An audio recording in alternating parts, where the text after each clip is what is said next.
মানাজিল, Najd Saudi আরব Mecca Medina থেকে উঁচু এলাকার লোকের জন্য এহরামের জায়গা নির্ধারণ করেছেন কার্ন মানাজিল, যেটা মক্কা থেকে সবচেয়ে নিকটে। ওয়ালে আহলে ইরাক জাত ইরকিন, আর ইরাকবাসীর জন্য জাত ইরক এহরামের জন্য নির্ধারণ করেছেন। ওয়ালে আহলে ইয়ামান ইয়ালামলাম, আর এমানবাসীর জন্য নির্ধারণ করেছেন এলামলাম। এমান বলতে ভারত, বাংলাদেশ, পাকিস্তান, এমান। তারপরে আল্লাহ রাসূল বললেন ওয়ালা হুন্না হুন্না লা হুন্না, এইসব জায়গাগুলি হচ্ছে এইসব লোকের জন্য এহরাম বাঁধার জায়গা। ওমান আতা আলাইহিন্না, পৃথিবীর যে কোনো প্রান্ত থেকে মানুষ যখন এই জায়গার উপর দিয়ে আসবে তখন তারাও এই জায়গাতে এহরাম বাঁধবে। ওয়ালে আহলে মক্কা মিন মক্কা, আর মক্কার লোকেরা বাড়ি থেকে এহরাম বাঁধবে। যদিও মক্কার অনেক মুহাদ্দিস ফতোয়া দিয়েছেন মক্কার লোকেরাকে তানিমে গিয়ে এহরাম বাঁধতে হবে, এই কথা ঠিক নয়। মক্কার লোককে তানিমে গিয়ে এহরাম বাঁধতে হবে এই হিসাব ঠিক নয়। মক্কার লোক বাড়ি থেকে এহরাম বেঁধে বের হবে, এ কথাই ঠিক। হাদিস বুখারী মুসলিম, রাসূল সাল্লাল্লাহু আলাইহি সাল্লাম বলেন এহরামের জন্য কোনো ওযু গোসল নেই, তবে ওযু করেছেন একটা বড় কাজ করবেন, ওযু উপলক্ষে 2 রাকাত সালাত আদায় করেন। ওযু করে ওযুর জন্য 2 রাকাত সালাত আদায় করে নির্ধারিত স্থানে লাব্বাইক উমরাতান বলে এহরাম বাঁধবেন। ঢাকা হাজি ক্যাম্পে পৌঁছে কাপড় পরতে পারেন, তবে লাব্বাইক উমরাতান বলতে পাবেন না। দেখবেন আপনি ছাড়া সবাই বলছে লব্বাইক আল্লাহুম্মা লব্বাইক লব্বাইক লা শারীকা লাকা লব্বাইক। ঢাকা হাজি ক্যাম্পকেই মনে হচ্ছে যে এলামলাম। আমি বললাম মৌলানা সাহেব বিশাল পাগড়ি মাথায় বাঁধা আছে, 22 হাতের পাগড়ি, 20 হাতের আলখাল্লা পরে আছে, জুব্বা গায়ে বিশাল জুব্বা পরে আছে। বক্তব্যের এক পর্যায়ে আমি বললাম মৌলানা সাহেব ঢাকা হাজি ক্যাম্পে তো এহরাম বাঁধা যাবে না, এইসব দোয়া শিখাচ্ছেন যে। তখন বলছে ঢাকা হাজি ক্যাম্পে কেন, বাড়ি থেকে এহরাম বাঁধলেও চলবে। রাসূল সাল্লাল্লাহু আলাইহি সাল্লামকে মানতে হবে, কে বলেছে? আমার দাম নেই, আমিও তো মানুষ। আল্লাহ রাসূল সাল্লাল্লাহু আলাইহি সাল্লাম বলেছেন ভারত, বাংলাদেশ, পাকিস্তান, এমানের জন্য এলামলাম, আমি বলছি বাড়ি। হুজুরের কত সাহস! এভাবেই হাজারো মানুষকে হজ করাচ্ছে, করছেও তাই, মানুষ করে আসছে তাই পারোয়া করে না। কাপড় পরেন, বিমানে কাপড় পরা অসুবিধা হতেও পারে, কাপড় পরে থাকেন, হজ চালু হয়নি, স্যান্ডেল যেটা পায়ে আছে থাক। ও যদি চামড়ার স্যান্ডেল দেখে তাহলে আপনাকে বলবে যে আপনাকে দম দিতে হবে, জরিমানা। মানে ওর ধারণায় হুজুর বলেছে যে চাপ্পল পরে থাকতে হবে। আল্লাহ রাসূল এই কথা বলেননি। আল্লাহ রাসূল বলেছেন পায়ে যে স্যান্ডেল থাকবে সেই স্যান্ডেলে যেন পায়ের গোড়ালি না ঢাকা থাকে। যদি চামড়ার মোজা কেউ পরে থাকে, স্যান্ডেল না পায়, তাহলে চামড়ার মোজাকে ওই পিছনটা কেটে দিতে হবে, যাতে করে পায়ের গোড়ালিটা কি হয়ে যায়, প্রকাশ পেয়ে যায়। এহরাম বাঁধার ব্যাপারে তিনি পোশাকের কথা বলেছেন, যেখানে পাগড়ি থাকবে না, যেখানে জামা থাকবে না, যেখানে গেঞ্জি থাকবে না, যেখানে পায়জামা থাকবে না, যেখানে টুপি থাকবে না, সেলাই জাতীয় কোনো কাপড় থাকবে না, এ কথাই ঠিক। যার কারণে আমি ওই যে বেল্টটা পরে ওটা আমি পছন্দ করি না। বেল্ট পোশাক নয়, মানুষ বেল্ট ব্যবহার করতে পারে, বেল্ট সেলাই করা আছে তো চলবে, এজন্য বলি যে ওটা পোশাক নয়, তবে আমি পছন্দ করি না, আমি কোনোদিন বেল্ট ব্যবহার করি না। যে কাপড় নিয়েছে ওই কাপড়টাই তো লুঙ্গির মতো করে এই একদিক গুটিয়ে এদিক গুটিয়ে লুঙ্গির মতো করে মড়িয়ে নিচের দিক থেকে উঠাবেন, বুঝাতে পারিনি মনে হয়, কোমরের সাথে ঢোকিয়ে নিচের দিক থেকে উঠাবেন, তাহলে আর কোনো মতেই খুলবে না। উপর থেকে যদি ঢোকান তাহলে পর্যায়ে খুলে যেতে পারে, বুঝাতে পারিনি কথা মনে হয়। নিচের দিক থেকে এইভাবে এইভাবে উঠান, এখন আর টেনেও খুলবে না। এভাবে পরে নেন, বেল্টের প্রয়োজন হবে না। কেন যে এত বেল্ট লাগছে, সবারই বেল্ট দেখে অবাক হতে হয়। সব টাকা পয়সা কি কি যে বেল্টে আছে আল্লাহ ভালো জানে। এত ঝামেলা করলে হবে? বাস স্বাভাবিক দুইটা কাপড় একটা গায়ে, মাথা ঢাকা যাবে না কোনো সময়। তবে মহিলাদের মুখমণ্ডল এবং হাতের কবজি খোলা রাখাই ভালো। আয়েশা রাদিয়াল্লাহু তাআলা আনহার আবু দাউদের বর্ণনায় বোঝা যায় যে পুরুষ মানুষ সামনে পড়লে তারা মুখের পর্দাটা ফেলে দিতেন। এতে বোঝা যায় যে মুখমণ্ডল ঢেকে রাখতে পারে, যার কারণে আরবি মহিলারা কেউ মুখমণ্ডল খুলে না। মুখমণ্ডল খুলে রাখাই উত্তম, আর হাত মহিলাদের কবজি পর্যন্ত খুলে রাখাই উত্তম। তাদের জন্য কোনো পৃথক পোশাক নেই, তাদের গায়ে যে পোশাক আছে সেটাই এহরাম বাঁধার জন্য তাদের কোনো পোশাক পরিবর্তন করতে হবে না। পুরুষকেই পোশাক পরিবর্তন করতে হবে। জাঙ্গিয়া রাখা যাবে না, প্যান্ট রাখা যাবে না, লুঙ্গি রাখা যাবে না, গেঞ্জি রাখা যাবে না, গায়ে যা কিছু আছে সব খুলে দিতে হবে। তার নাম হজ, তার নাম এহরাম। একবারে পোশাক খুলে দিয়ে বুঝতে হবে একটা এবাদতে নামছে। এক কালার দুইটা কাপড় এভাবে পরে নিয়ে বিমান যখন প্রায় 15 মিনিটের মধ্যে বিমানবন্দরে জিদ্দা বিমানবন্দরে নামবে, এরকম একটা সময়ে বৈমানিকের পক্ষ থেকে বলা হবে এহরাম এহরাম। ওরাই বলে, হজের সময়তে তো বলে বলে এমনি সময়তেও বলে। তারপরে মাটি নিয়ে ঘুরে, কারো যদি ওজু না থাকে তাহলে আপনারা ওজু তায়াম্মুম করে নেন, তায়াম্মুম করে নিয়ে বলেন লাব্বায়েক উমরাতান। এই শুরু হলো লব্বায়েক আল্লাহুম্মা লব্বায়েক লব্বায়েক লা শারীকা লাক লব্বায়েক ইন্নাল হামদা ওয়া নি'মাতা লাক ওয়াল মুলক লা শারীকা লাক। বিমান জিদ্দায় পৌঁছিল। জিদ্দার পরে আপনি চলে গেলেন হোটেলে। সরাসরি হারামে যাবেন না, তওয়াফ শুরু করবেন না। হোটেলে উঠে সুন্দর করে গোসল টোসল করে একটু ফ্রি হন। কাজটা কিন্তু কষ্টকর, কঠিন। একটু রাস্তাঘাট জেনে নেন। আহাল পরিবার, বউ সাথে আছে, খুব রিক্স, কে কোথায় যাবে বোঝা যায় না। আবার গায়ের চাদরটা ওই তওয়াফ করার সময়তে ওই ডান হাতের নিচ দিয়ে বাম হাতের কাঁধের উপরে রাখতে হবে। ডান হাতের এই কাঁধটা যেন দেখা যায়, বগলের নিচ দিয়ে রাখতে হবে, ইজতেবা। এইভাবে কাপড় করে নিয়ে আপনি এহরায় আপনার তওয়াফ করার জন্য যান। হোটেল থেকে একটা সময় মতো যাবেন যাতে করে কাজটা সহজ হয়। যে গেট দিয়ে ঢোকেন, যেতে যেতে দেখা যাবে হাতের ডানে আছে সবুজ বাতি আর বামে আছে হাজরে আসওয়াদ। ওখানে যখন পৌঁছিবেন তখন লক্ষ্য করবেন ডানে সবুজ বাতি, একতলা দুইতলা তিনতলাতে আছে সবুজ বাতি দেওয়া আছে লম্বা। তারপরে বাম দিকে দেখা যাবে যে হাজরে আসওয়াদ। বিসমিল্লাহ আল্লাহু আকবার। হাতে চুমা দিতে হবে না। এবার আপনি হাঁটতে আরম্ভ করলেন, নির্ধারিত কোনো দোয়া নেই। ঘুরতে ঘুরতে যখন রুকনে ইয়ামানিতে আসলেন তখন আপনি বলবেন রব্বানা আতিনা ফিদ দুনিয়া হাসানাতাও ওয়া ফিল আখিরাতি হাসানাতাও ওয়া কিনা আযাবান নার। এবার যখন রুকনে আবার কালপথের কাছে আসলেন আল্লাহু আকবার, একবার হলো, আবার আবার তিনবার হবে জোরে, তার নাম রামাল। সম্ভবপর দৌড়ানোর চেষ্টা করবেন, সম্ভব না হলে ঘন ঘন পা উঠাবেন। পরের 4 বার স্বাভাবিক হাঁটবেন। এই 7 বার যখন হয়ে গেল তখন মাকামে ইব্রাহিমের পাশ দিয়ে হাঁটার সময়তে বলবেন ওয়াত্তাখিযু মিন মাকামে ইব্রাহিম মুসাল্লা। যদি সহজ হয় তাহলে এই আয়াতটুকু পড়লেন, যদি সহজ না হয় তাহলে এক জায়গাতে 2 রাকাত সালাত আদায় করবেন। প্রথম রাকাতে সূরা কাফিরুন আর দ্বিতীয় রাকাতে ইখলাস। এরপরে আপনি চলে যাবেন সাফা পাহাড়ের দিকে। লেখা আছে টু সাফা বা এলা সাফা, একতলা দুইতলা তিনতলা। একতলা দুইতলায় গেলে সাফা পাহাড়ের পাথর দেখা যাবে, আর তিনতলা 4 তলায় গেলে পাথর দেখা যাবে না। তখন উপর থেকে নিচে দেখতে হবে যে ওই যে সাফা পাহাড়ের চিহ্ন দেখা যাচ্ছে। এবার উঠার সময়তে বলবেন লা ইলাহা ইল্লাল্লাহু ওয়াহদাহু লা শারীকা লাহু। উঠার সময়তে বলবেন ইন্না সাফা ওয়াল মারওয়াতা মিন শাআইরিল্লাহ। যখন উঠে যাবেন তখন বলবেন লা ইলাহা ইল্লাল্লাহু ওয়াহদাহু লা শারীকা লাহু লাহুল মুলকু ওয়া লাহুল হামদু ওয়া হুয়া আলা কুল্লি শাইইন কাদির। এইবার কাবা ঘরের দিকে মুখ করে হাত তুলে দোয়া করবেন দীর্ঘ সময় ধরে।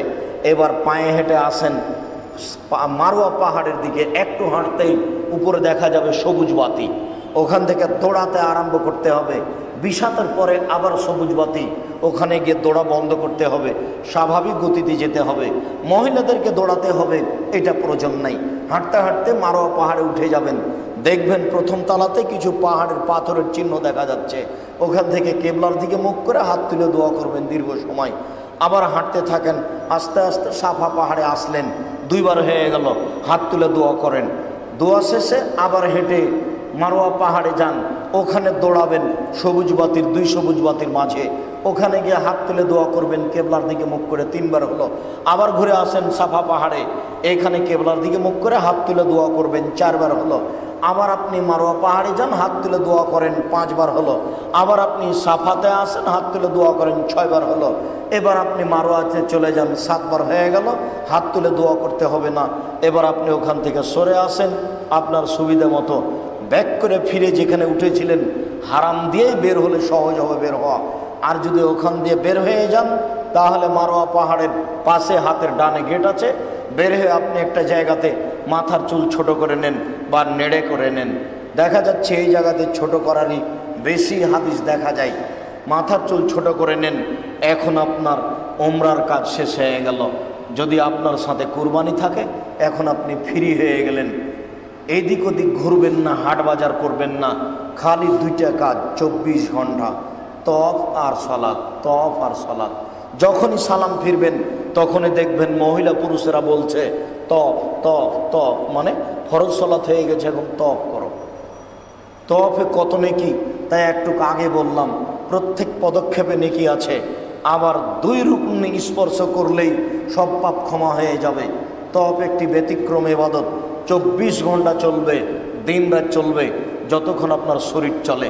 যেতে যেতে যেতে দিন যায়, রাত্রি যায়, চলে আসলো হজের দিন, জুলহিজ্জার 8 তারিখ।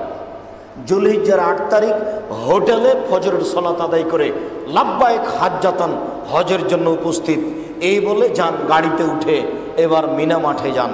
মিনাতে তাঁবুতে উঠেন, জোহরের সালাত, আসরের সালাত, মাগরিবের সালাত, এশার সালাত, ফজরের সালাত আদায় করে আরাফার মাঠে যেতে হবে। তবে মুআল্লিম জোর করে রাতেই নিয়ে যাবে মিনা থেকে আরাফার মাঠে। সুন্নাত হচ্ছে মিনায় ফজরের সালাত আদায় করে মিনা ত্যাগ করে আরাফার মাঠে যেতে হবে। আরাফার মাঠে কোনো কাজ নেই। আরাফার মাঠে পৌঁছলে দেখা যাবে খানা পানি খালি বহে চলে আসছে বন্যার মতো।